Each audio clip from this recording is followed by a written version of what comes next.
Good morning, Anishinaabe students. Today we are going to talk about sight words or heart words. They're called heart words because we want to learn them by heart. And so that every time you see them, you recognize them.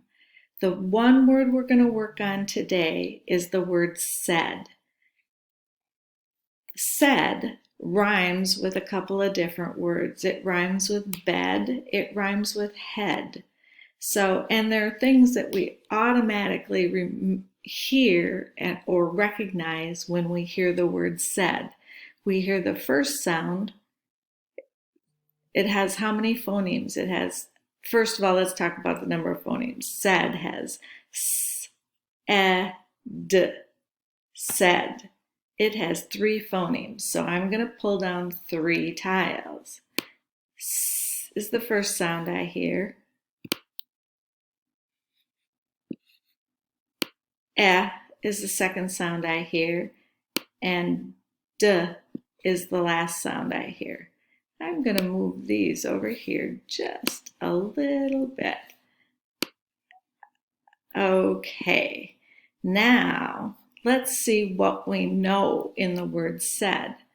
The first sound I hear is, remember we segmented it, S, E, D. The first sound I hear is S. So I think that sounds like an S, and I'm pulling down the S.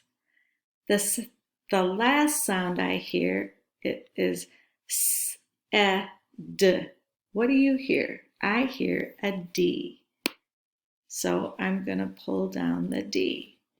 So I know that I know S and D in said. So I know the beginning sound and the end sound, but what is the middle sound?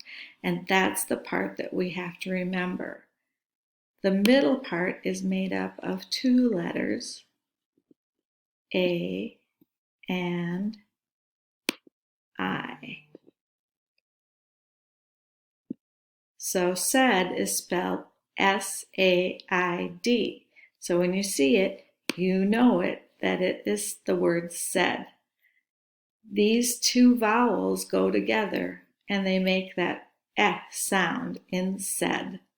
This is the part that you need to remember. That is it for learning the word said.